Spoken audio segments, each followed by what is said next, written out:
Los amantes de la poesía encontrarán sin duda una coincidencia deliciosa que el gran poeta Constantin Cavafis viviese en la calle Lepsius, o por lo menos eso es lo que recuerdan los más viejos de Alejandría. Que una calle llevase el nombre de este ilustre egiptólogo no hace más que indicar su importancia y su vital aportación al interés de Alemania por la egiptología. Interés incipiente, pero no por ello menos fructífero. Si los alemanes se habían llevado de Grecia el altar de Pérgamo, pues de Egipto se llevaron cosas muy importantes y tan bellas como son las esculturas de Tel el Amarna y sobre todo el maravilloso busto de la reina Nefertiti.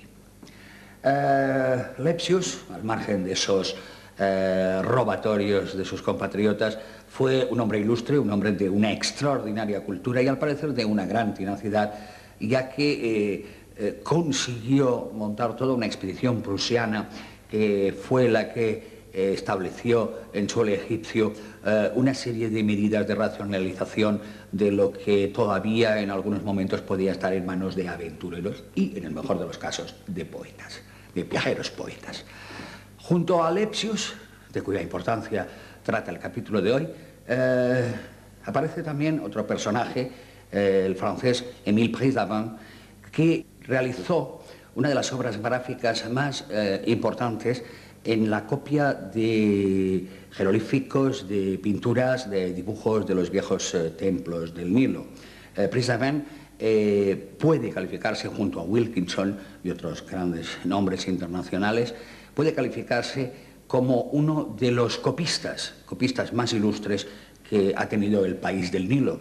Y gracias a lo que hoy pudieran parecernos unos cromos sublimes, pero cromos al fin, aquellas generaciones pudieron saber, apreciar, tener en sus libros y en sus casas todo ese legado que era tan difícil de conocer directamente.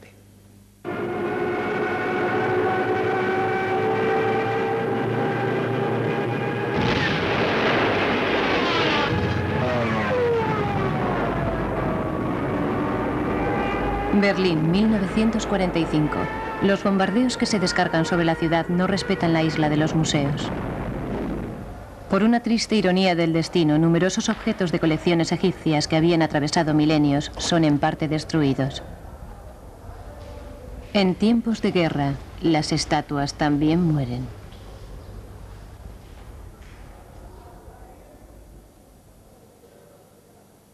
El Neue Museum había sido fundado en Berlín en 1850 por el egiptólogo Karl Richard Lepsius gracias al apoyo de Guillermo IV de Prusia.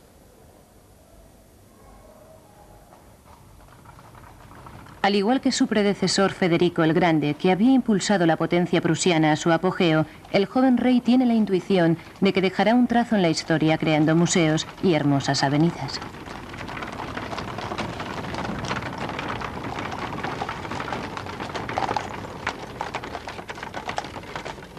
La muerte de Champollion el 4 de marzo de 1832 había sumergido la egiptología en un punto muerto. Jacques Joseph hace lo máximo para perpetuar la memoria de su hermano, pero de ningún modo está en la medida de poder desarrollar la herencia. En realidad nadie en Europa parece poseer los conocimientos filológicos necesarios para ir más allá.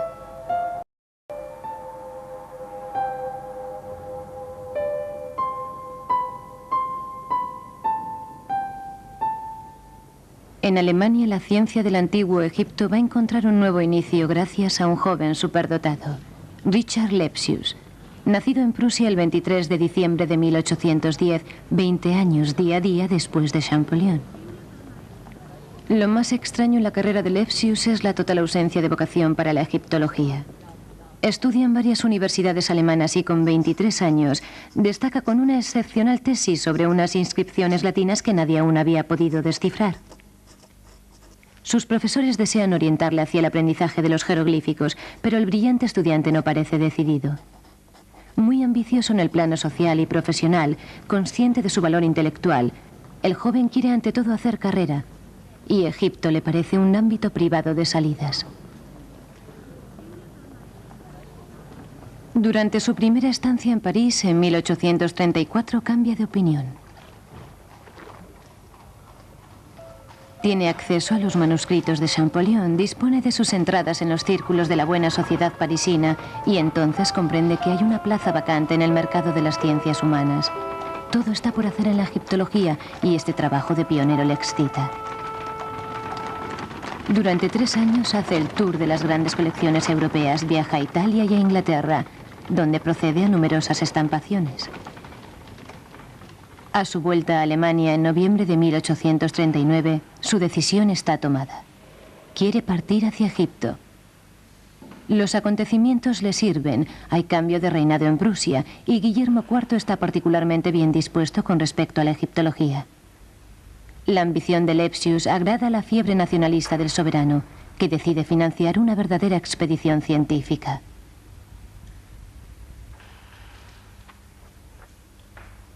Para preparar el acontecimiento, Lepsius consulta los trabajos realizados por los sabios de Bonaparte. Tengo ante mí las láminas de la descripción de Egipto, gracias a las cuales podemos seguir prácticamente cada etapa de nuestro viaje.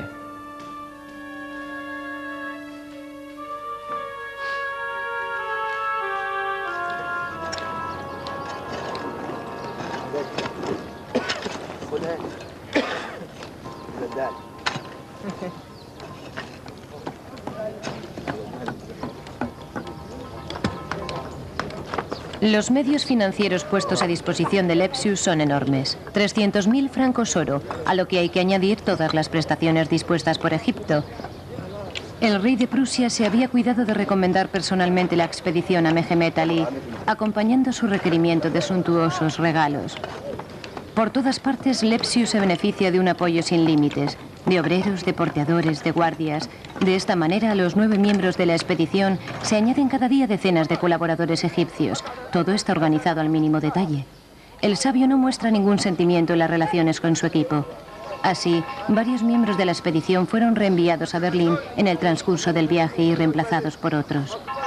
Lepsius estaba dispuesto a todo con tal de satisfacer su ambición y no se apuraba por destruir la vida de otros.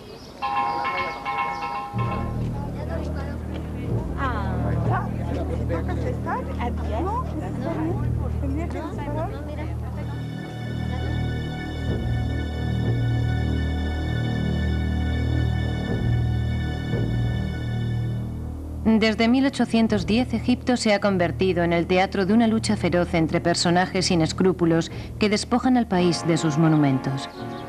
Estos hombres no son locos, sino individuos respetables que ejercen funciones diplomáticas y aprovechan de este modo los favores de Mehemet Ali, el todopoderoso Pachá, el único habilitado en acordar un firmán, es decir, la autorización para excavar. Entre los más importantes, Bernardino Drobetti, diplomático francés de origen italiano, y el inglés Henry Salt, que contrata a Giambattista Belzoni, el gigante de Padua. Este último pronto se establecerá por su cuenta. Gran conocedor del antiguo Egipto, dotado de una fuerza física excepcional, Belzoni es también un dibujante genial. En cada etapa de su viaje nos deja magníficas acuarelas resumiendo sus proezas.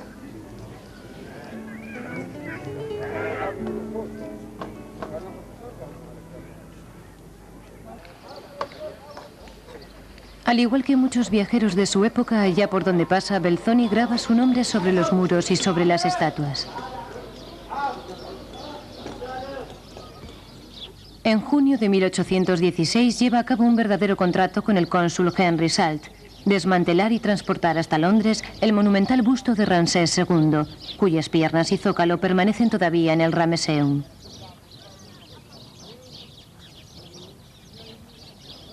Lo encontré cerca de los restos del cuerpo y del asiento al que en otro tiempo estuvo unido. El rostro estaba girado hacia el cielo, y hubiera dicho que él me sonreía ante la idea de ser transportado a Inglaterra. Su belleza sobrepasó mis previsiones más que su grandeza.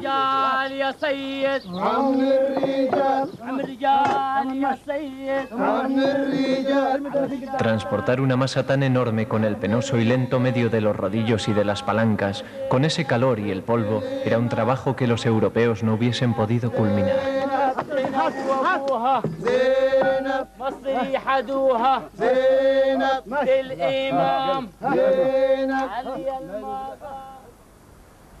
En este contexto de búsqueda del tesoro, Lepsius inicia su expedición. Al contrario de un traficante como Belzoni, Richard Lepsius tiene como único objetivo traer a Europa una materia que permita hacer avanzar la egiptología.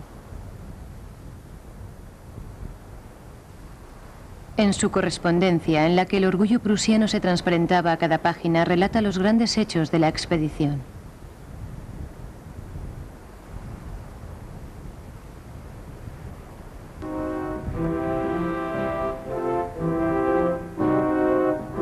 Nuestra bandera ondeaba en la cima del más antiguo y más elevado entre los monumentos conocidos hasta ese día, y pudimos saludar al águila prusiana con 3 hurras en honor a nuestro rey.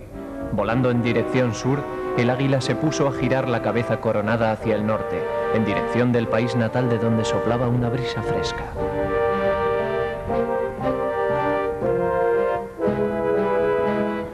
El homenaje al emperador no se detiene aquí. Una inscripción en honor de Federico Guillermo IV es grabada por el equipo alemán por encima de la entrada a la pirámide de Keops, sobre un espacio de 5 pies de largo y 4 de alto.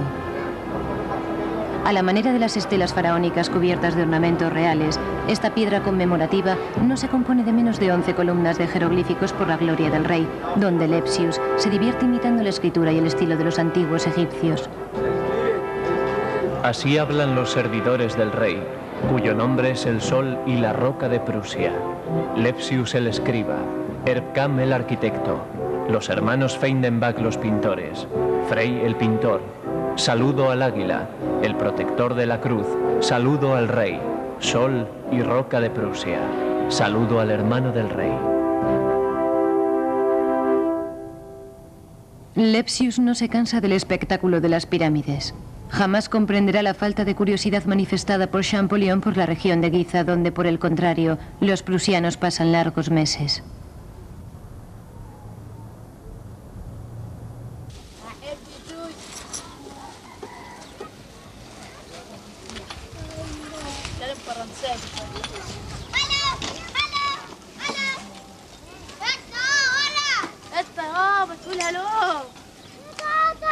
Realiza un apunte topográfico de la necrópolis sobre la que anota el emplazamiento de decenas de tumbas, todas dignas de interés por las inscripciones que portan, como la tumba rupestre de Cafranc.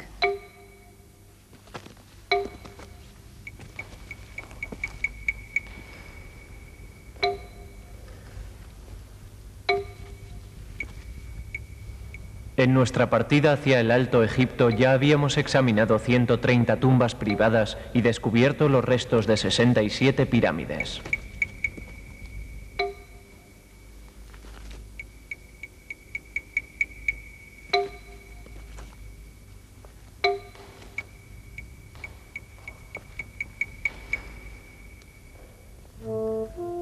La expedición durará 3 años, de 1842 a 1845. El objetivo es descender el Nilo hasta Sudán, estudiar la totalidad de los grandes parajes de Egipto y llegar hasta el Sinaí. Compuesta por 9 miembros, el equipo transporta cajas llenas de apuntes minuciosos, miles de láminas, moldeados, abundantes notas que servirán para la publicación de los célebres Dank Mille.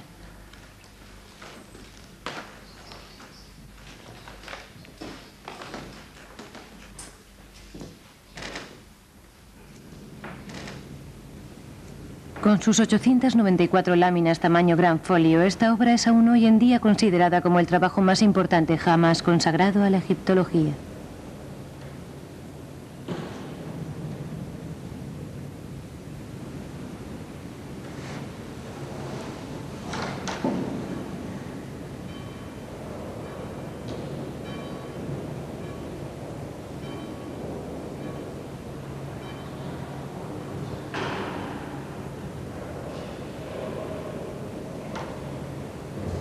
Maguire tira más tarde. Para consultar los Dank Mille es necesario asegurarse la ayuda de un caporal y de 4 hombres.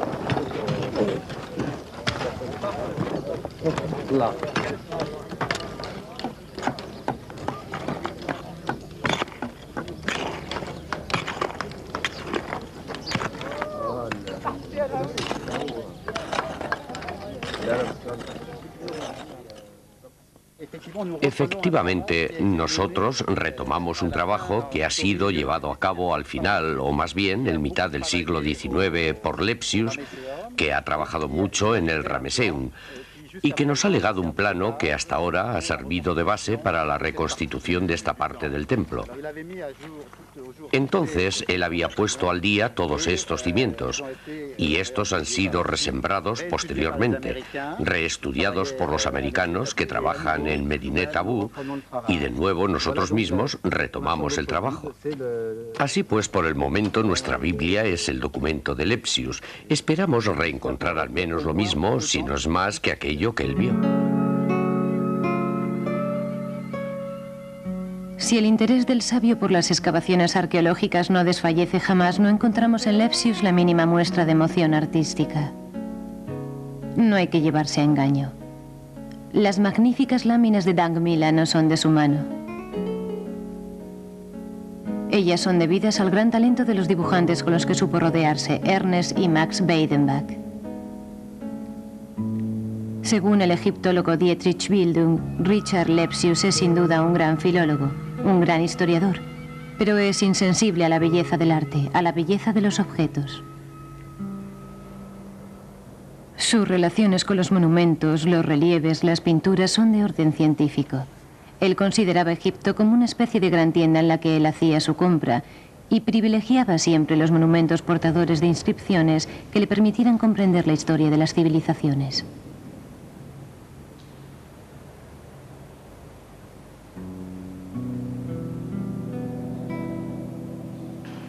En este sentido, Lepsius se sitúa al lado contrario de los arqueólogos franceses, primero Champollion y luego Mariette y Maspero, que todos han acabado enamorándose locamente del país, y para quienes el estudio de los monumentos era inseparable de un inmenso deseo de Egipto.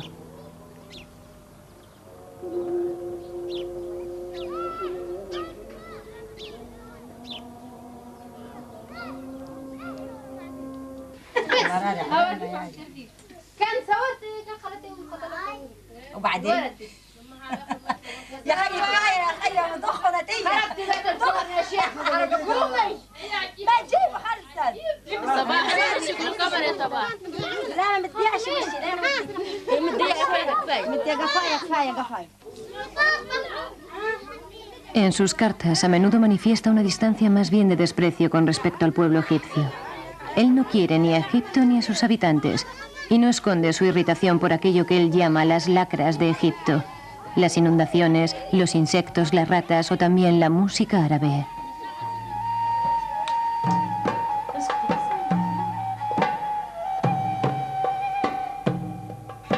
En 1843 el destino de Lepsius se cruza con el del francés Émile Prizavène.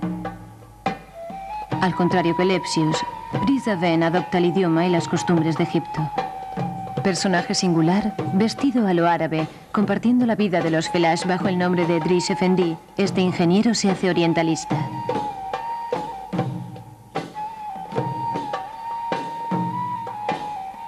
Artista de gran talento, Pris se empeña en testimoniar la vida cotidiana a través de magníficos grabados en acuarela, de los que aún hoy en día se desprenden un atractivo y una sensualidad raros.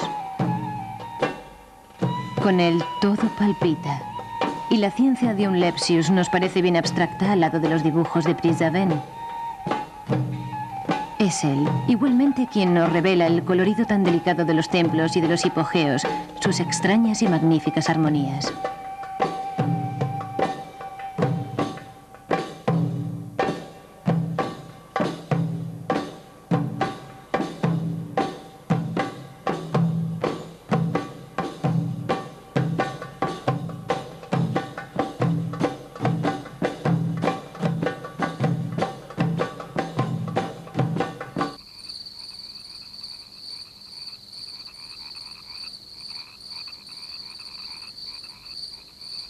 Sabiendo que el pachá Mehemet Ali se dispone a destruir ciertos monumentos de Karnak a fin de recuperar las piedras e indignado por sus masacres, Pris decide apoderarse de la Cámara de los Ancestros. El interés de este monumento, que lleva una lista de nombres reales cubriendo más de un milenio, excitaba muy particularmente la combatividad de Lepsius. Pero Prizavène logra adelantarse al alemán.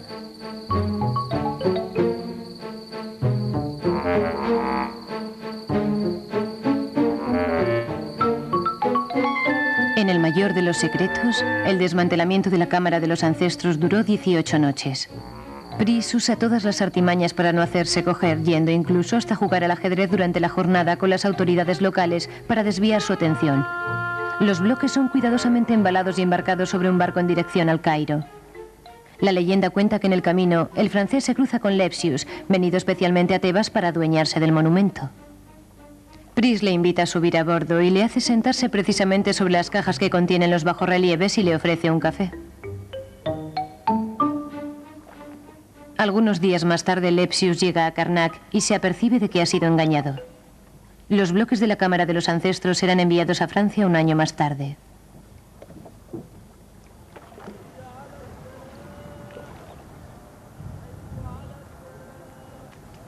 Poco dado a las confidencias, Lepsius confiesa en su diario que existe en Egipto un lugar que le hechiza. Es la isla de Philae.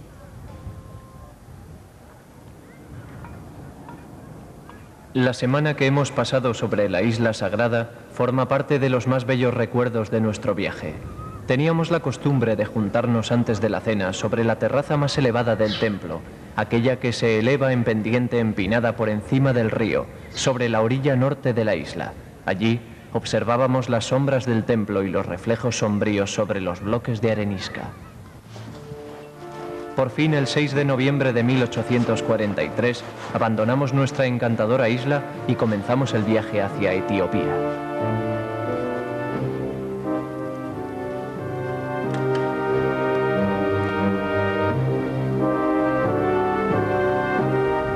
Lepsius no era el primer viajero en pasar a Sudán. Algunos franceses le habían precedido, pero lo que le mueve a ir hasta Khartoum no es el gusto por la aventura o la sola ambición personal. Es de nuevo la pasión científica.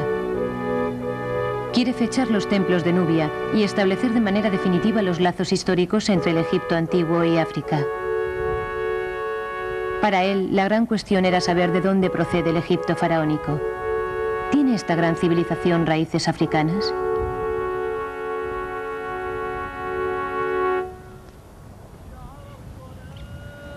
Desde la partida, Lepsius había apostado que llegaría más lejos que Champollion, pero en Wadi Alfa, en el mismo lugar donde aquel abandonó, Lepsius cree que la batalla está perdida y que no alcanzará jamás la segunda catarata.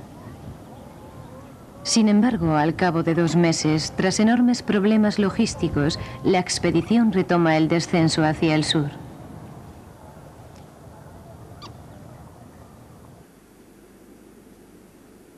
Lepsius se detiene en Jebel Barkal. En este lugar consigue uno de sus logros más famosos. Utilizando los mismos medios que Belzoni, hace retirar del gran templo de Amón una estatua monumental de un carnero representando a Amón, protector de Amenofis II.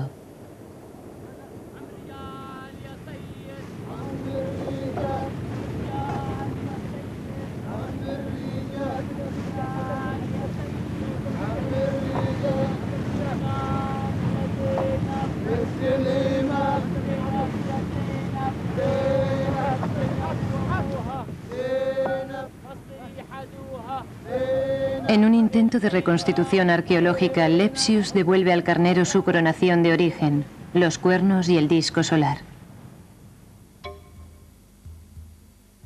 La expedición alcanza la antigua capital de Meroé. En una carta del 2 de marzo de 1844, el egiptólogo no puede evitar el mostrar la emoción suscitada por las ruinas que surgen en la oscuridad.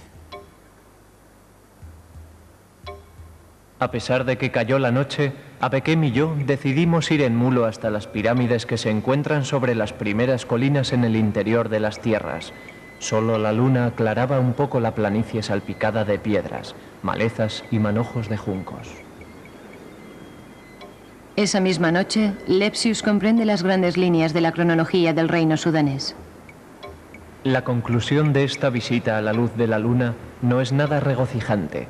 Estoy convencido de que sobre el lugar más célebre de la antigua Etiopía me encuentro frente a los vestigios de una cultura de la época baja.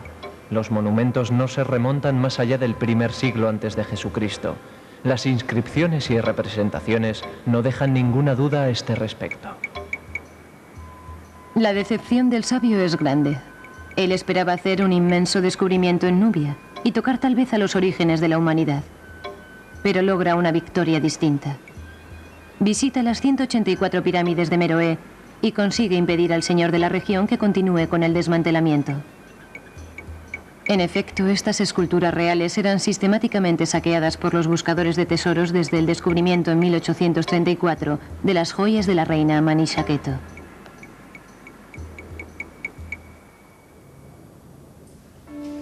La expedición vuelve en enero de 1846. Es la gloria para Lepsius.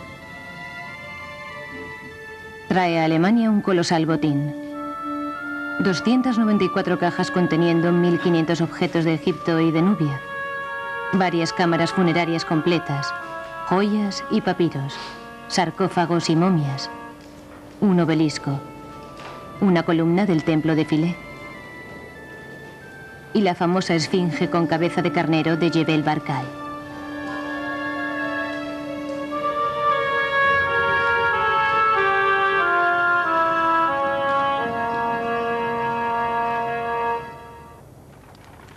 Fundado por Lepsius en 1850 según una estética que con gusto calificaríamos de kitsch, el Museo Egipcio de Berlín suscita desde su creación no pocas polémicas.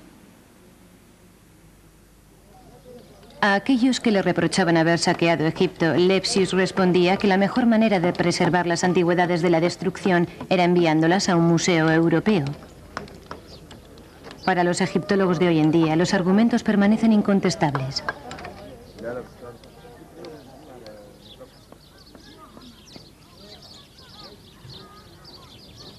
Hay que recordar que en 40 años, entre la campaña de Bonaparte y la expedición de Lepsius, decenas de templos han desaparecido. Por la magnitud de sus trabajos y su conocimiento de las lenguas antiguas, él permanecerá como el hombre que ha insuflado un nuevo aliento a la egiptología.